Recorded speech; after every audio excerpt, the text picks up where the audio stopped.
Que a graça e o amor de Cristo estejam em todos os lares nesse dia de hoje.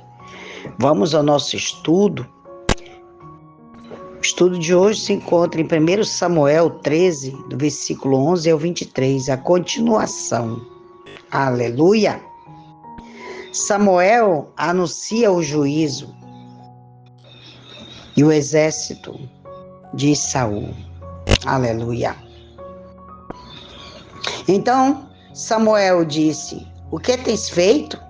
E Saul respondeu: "Vendo eu que o povo se ia de mim e que tu não vinhas no prazo dos dias e que os filisteus estavam ajuntados em Miquimás." Ele achava que ele não viria, mas ele viria sim. E disse eu, os filisteus desceram agora contra mim em Gilgal, e eu não busquei o favor do Senhor.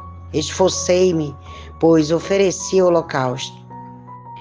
Saul tinha, como muitos homens têm hoje em dia, um argumento religioso a favor da sua desobediência.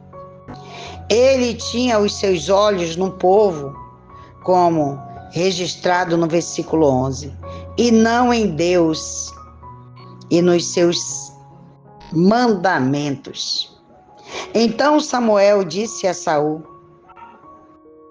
"Loucamente procedestes, não guardando os mandamentos do Senhor teu Deus, que ele tinha te ordenado, porque o Senhor agora teria confirmado o teu reino sobre Israel para sempre. Mas agora o teu reino não subsistirá. A linhagem de Saul não continuará no trono. Ele não perdeu o trono devido ao poder dos filisteus, mas sim pela falta que havia entre o seu coração e o de Deus. O Senhor já tem buscado para si um homem segundo o seu coração.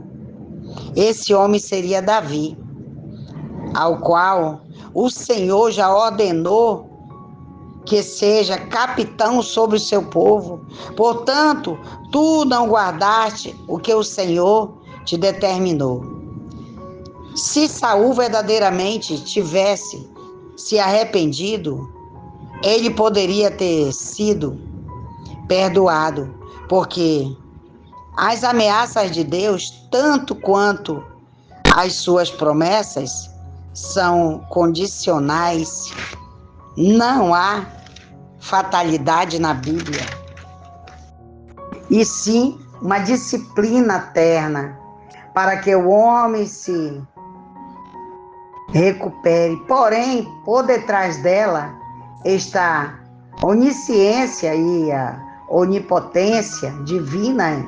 Então, na visão profética, a recusa de Saul em arrepender-se e a sua desobediência continua bem como a sucessão por Davi. Foram revelados como fatos cumpridos. Aleluia, Deus. E levantando-se Samuel, subiu a Gilgal e a Gibeã de Benjamim, e Saul contou o povo que estava junto com ele, como uns 600 homens. Este número pequeno de israelitas enfrentaria 30.000 carros e 6.000 cavaleiros filisteus, mas os soldados a pé como a areia que está na beira do mar. Saul, pois, e Jonatã, seu filho, e o povo que com ele se achava, ficaram em Gibeã de Benjamim, mas os filisteus estavam acampados em Miquimás. Saul representa o cristianismo moderno, oficialmente, como o reino visível de Deus sobre a terra. mas corrupto e escravizado, mesmo dentro deste reino quebrado, é possível pela fé vir a ganhar algumas vitórias, como Jonatas ganhou a sua, como veremos. E saíram em correria do acampamento dos filisteus 3 esquadrões.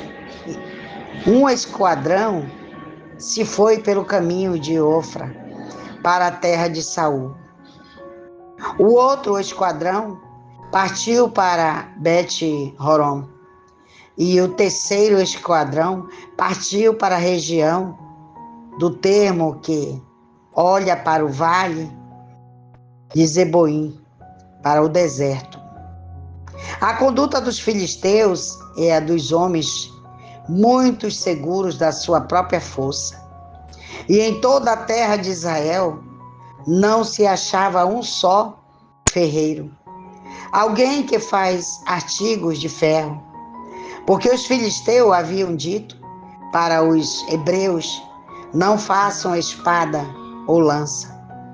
Estes são os relatos do desprezo depreciativo de Saul pelos filisteus. O povo estava sem armas e a resistência seria impossível. O quadro aqui é muito triste. Aqueles que confessavam ser povo de Deus e herdeiro das promessas se encontravam desanimados na presença dos inimigos e desarmados, na presença dos inimigos que os despojavam. Mas a fé em Deus pode ser exercida. Não importa em que condições o povo de Deus possa estar, e Deus sempre o honrará. Por isso, todos os israelitas, desciam aos filisteus, cada qual para afiar sua foice e a sua enxada e seu machado, ou a sua aguilhada.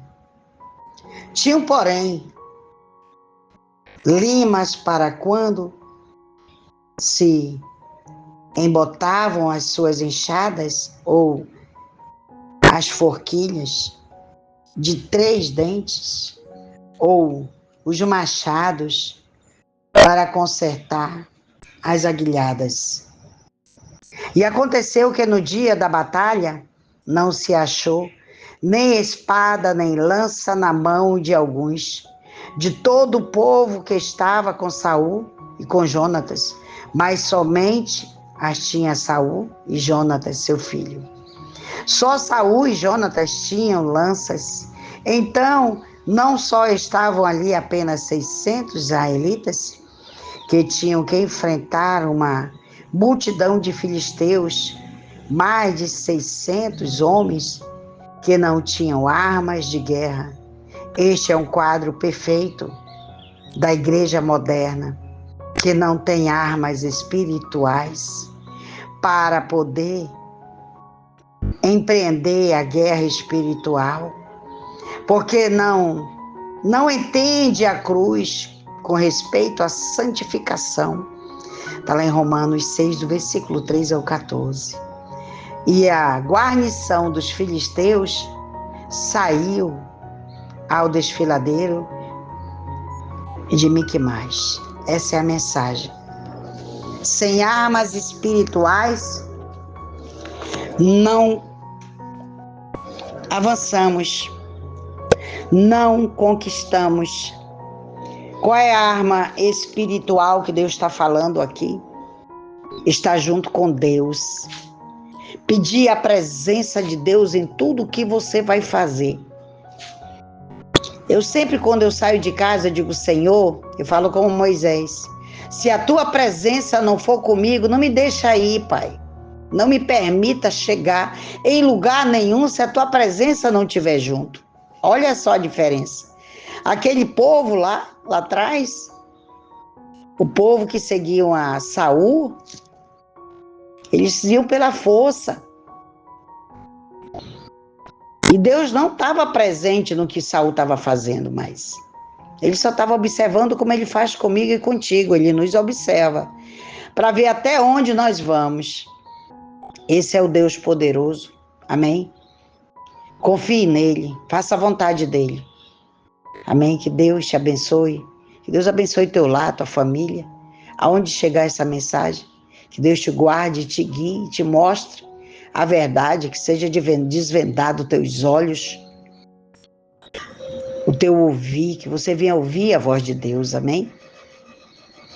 Deus te abençoe. Em nome de Jesus.